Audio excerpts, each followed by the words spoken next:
Salut le monde, c'est Antoine ici. Dans cette vidéo, j'aimerais vous parler de la doctrine une fois sauvé, toujours sauvé. C'est une doctrine très importante qui fait partie du salut, qui fait partie de l'évangile. Si vous rejetez cette doctrine, vous n'êtes pas sauvé.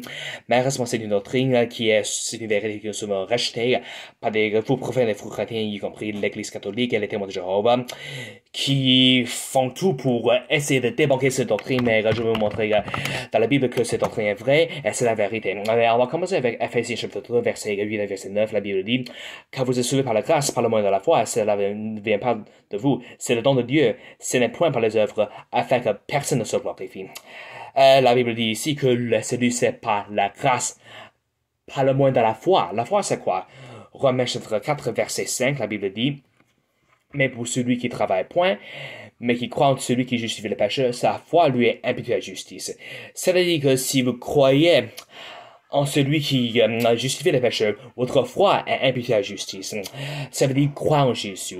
La foi de salut selon la Bible, c'est de croire en Jésus. Mais qu'est-ce que ça signifie croire en Jésus? Est-ce que ça veut dire croire en l'existence de Jésus? Pas du tout. On va commencer maintenant avec 1 Corinthiens chapitre 15. 1 Corinthiens chapitre 15, la Bible, c'est ici où la Bible dit... En verset 4, la Bible nous présente l'évangile.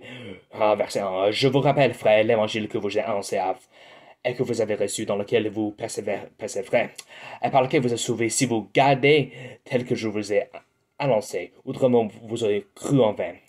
Or, je vous ai enseigné, avant toute chose, que ce que j'avais reçu, que Christ est mort pour nos péchés sur nos effectifs, qu'il était enseveli, qu'il est ressuscité le troisième jour sur nos effectifs, qu'il a été vu de Cépha, puis de 12. Ça, c'est l'évangile. C'est que Jésus-Christ, le Fils engendré de Dieu, il est né d'une vierge, il a vécu une vie parfaite, mais il a été crucifié sur la croix pour nos péchés. Et 3 jours et 3 nuits plus tard, il est ressuscité de la mort. Si vous mettez confiance dans tout cela, si vous mettez toute votre confiance dans les œuvres de Jésus-Christ, dans tout ce qu'il a fait pour vous, vous êtes sauvés. C'est de mettre la foi en Jésus, croire en Jésus, c'est de mettre toute votre confiance en Jésus-Christ, c'est tout ce qu'il a fait pour vous, et non de vos bonnes actions. Parce qu'il y a beaucoup de gens dans le monde qui croient que je dois faire de bonnes actions, je dois être une bonne personne, je dois aller à l'église, je dois être baptisé, je dois être une bonne personne, je dois éviter des péchés plus graves. Si je commets encore péché, je vais perdre mon salut, etc. Ça, ce sont des hérésies, ce sont des mensonges du diable. Si vous croyez ces mensonges, vous n'êtes pas sauvés. Parce que la Bible dit nous a déjà dit ce qu'il faut faire pour être sauvé, c'est de mettre toute votre confiance en Jésus-Christ. C'est tout. Il n'y a rien de plus. Et la Bible dit ici, en Romains chapitre 5, verset 16, la Bible dit, verset 15, mais il n'en est pas du don gratuit comme du péché, car si par le péché d'un seul plus de mort, à plus forte raison, la grâce de Dieu est le don de la grâce qui vient d'un seul homme, savoir Jésus-Christ, c'est rendu abondamment sur plusieurs. Et en prendre ce verset comme numéro 1, le salut c'est un don gratuit. Est-ce que c'est une récompense pour des bonnes actions? Non, c'est un don gratuit. C'est un don qui est gratuit. Si je peux vous enlever un don à cause de votre comportement, à cause de vos erreurs, est-ce que c'est un don? Non, ce serait une récompense. Par exemple, si un parent donne à son enfant un ordinateur ou un iPhone, mais puis le parent le confisque pour le mauvais comportement de son enfant ou pour des mauvaises notes à l'école, est-ce que c'est un don? Non, pas du tout. C'est plutôt une récompense, un privilège pour des bonnes actions. Et encore, on voit en verset 16, je remets chapitre 5, verset 16, et il n'en est pas de ce don comme de ce qui est arrivé par un seul qui a péché. Car le jugement de condamnation vient d'un seul péché, mais le don gratuit de plus de péché attire à la justification. Cet verset nous montre qu'une seule chose, que c'est Jésus-Christ et sa perfection, son obéissance, c'est Jésus-Christ qui a acheté ce cadeau. C'est Jésus qui a payé tout. C'est Jésus qui a tout payé. Et verset 19, chapitre 5, verset 19, la Bible dit: car par la désobéissance d'un seul homme, plusieurs sont rendus pécheurs, ainsi par l'obéissance d'un seul, plusieurs sont rendus justes. La Bible dit que c'est pas l'obéissance dans seul homme que nous sommes tous rendus justes. Si vous mettez trop votre conscience de Jésus-Christ, vous êtes rendu juste par la justice imputée, par sa justice, par sa droiture, par sa perfection. Vous ne pouvez pas vous sauver vous-même. Arrêtez d'essayer de vous sauver vous-même parce que ça sert à rien. Le problème, c'est que la plupart des gens dans le monde essaient de se sauver eux-mêmes. Ils ne veulent absolument pas mettre leur confiance en Jésus-Christ. Pourquoi? Parce que c'est leur orgueil. C'est leur orgueil qui leur dit, oh, moi, je suis une bonne personne, je mérite par l'orgueil, je suis pas meurtrier, je commets pas de péché. Pourquoi est-ce que je mérite d'enfer?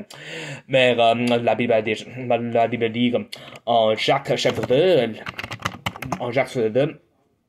verset 10, Jacques 2, c'est le chapitre qui est souvent tordu, qui est souvent utilisé par les prophètes pour mentionner par les œuvres, avec le verset 14 à 26, mais on va commencer avec le verset 10. Verset 10, Jacques 2, verset 10, la Bible dit, car quiconque aura observé toute la loi, s'il vient à pécher dans ce point, devient coupable de tout. C'est-à-dire que si vous n'avez commis qu'un seul péché, même si vous n'avez commis qu'un seul péché, c'est comme si vous aviez enfreint tous les droits de Dieu. Même si vous n'avez commis qu'un seul péché, vous êtes coupable d'avoir enfreint toute la loi de Dieu, tous les commandements de Dieu.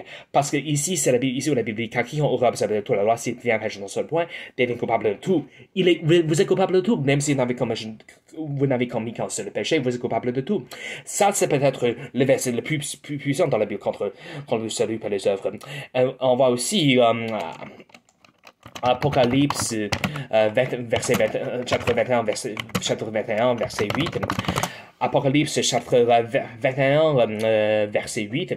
C'est aussi la Bible dit, mais pour les lâches, les incrédules, les abominables, les meurtres, les fornicateurs, les empoisonneurs, les idolâtres, et tous les menteurs, le Père est dans l'étang allant de faire le souffre. Ceci est la seconde mort. C'est-à-dire que, je vais vous relire ce passage, et tous les menteurs, le Père est dans l'étang allant de faire le souffre. Ceci est la seconde mort.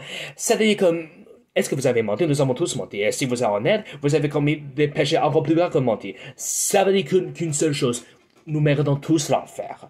Selon la Bible, même les péchés les plus légers, vous méritez l'enfer. Mais les péchés les plus petits, vous méritez l'enfer. Et ça, c'est la vérité. Pourquoi est-ce qu'on ne peut pas perdre le salut? Parce que, numéro 1, le salut, c'est un don gratuit qui a été acheté par Jésus lui-même, qui a été payé. Jésus a payé tout, Jésus a tout payé par sa justice, par sa perfection. On ne peut pas nous sauver nous-mêmes. C'est pas une récompense pour les bonnes actions. C'est pas par les œuvres. Les gens qui rejettent une fois sauvé, toujours sauvé, les gens qui prêchent que vous pouvez perdre le salut, ce sont les gens qui prêchent en salut par les œuvres. Parce qu'ils disent que si vous voulez aller au paradis, il faut garder certains commandements, il faut éviter certains péchés, il faut garder certains commandements. Mais non, la Bible dit que le but de la loi, c'est de prouver, c'est d'exposer nos péchés. Peut-être le chapitre le plus important, Jean chapitre 1, l'évangile de Jean chapitre 1, verset 12 à verset 13, la Bible dit, mais à tous ceux qui l'ont reçu, c'est-à-dire que les gens qui ont reçu Jésus-Christ, mais tous ceux qui l'ont reçu, il leur a donné le droit d'être faits enfants de Dieu, à savoir à ceux qui croient en son nom, qui ne sont point nés du sang, ni de la volonté de la chair, ni de la volonté de l'homme, mais de Dieu. C'est-à-dire que le salut, c'est quoi? C'est une nouvelle naissance. Chacun qui est sauvé, il est né de nouveau. Il est né de nouveau. Il est fait un fils de Dieu. Il est fait un enfant de Dieu. Il est devenu un fils de Dieu, un enfant de Dieu. Est-ce que vous pouvez arrêter d'être l'enfant de vos parents? Non, jamais. Même si vous quittez la maison, même si vos parents vous rejettent, même si vous rejetez vos parents, vous serez toujours l'enfant de vos parents. Je serai toujours le fils de mes parents. Quoi qu'il arrive, maintenant j'ai 24 ans, je suis un adulte, mais même si je les ignore pour toute ma vie, même si je les rejette, même s'ils me rejettent, je serai toujours leur enfant. Je serai toujours le fils. Et ici, c'est-à-dire que le fait d'être sauvé, c'est d'être fait un enfant de Dieu. C'est devenir un enfant de Dieu. Vous pourrez jamais arrêter d'être l'enfant de vos parents, et c'est pareil pour Dieu. Vous ne pourrez jamais arrêter d'être son enfant. Mais à tous ceux qui l'ont reçu, il leur a donné le droit d'être fait enfant de Dieu, savoir à ceux qui croient en son nom, qui ne sont point nés du sang, ni de la volonté de la chair, ni de la volonté de l'homme, mais de Dieu. Le salut, c'est de Dieu. C'est pas des hommes. La Bible dit qu'ils ne sont point nés du sang, ni de la volonté de la chair, ni de la volonté de l'homme, mais de Dieu. L'homme ne peut pas se sauver lui-même. C'est Dieu qui sauve. C'est Dieu qui nous donne le salut. C'est Dieu qui nous sauve. C'est lui qui est notre sauveur. C'est lui qui nous rend parfaits, par sa justice imputée. Mes amis, ça c'est la vérité. C'est peut-être le chapitre plus puissant parce que le fait d'être sauvé, c'est d'être un enfant de Dieu. Oui, si les enfants font des bêtises, commettent des péchés, etc., les parents les punissent, mais ils seraient quand même les enfants de leurs parents. Par exemple, je suis pas encore père, je suis pas encore parent, mais si un jour je deviens parent, mes enfants vont me désobéir, sans doute. Ils vont, parce que la Bible dit quand tout ce péché prive la gloire de Dieu. Mais oui, mes enfants vont pécher, et bien sûr, s'ils pêchent, j'ai besoin de le punir. Mais ça ne veut pas dire qu'ils ne sont plus mes enfants, ils seront toujours mes enfants. C'est pareil pour Dieu. Nous serons toujours ses enfants, quoi qu'il arrive, quoi qu'on fasse.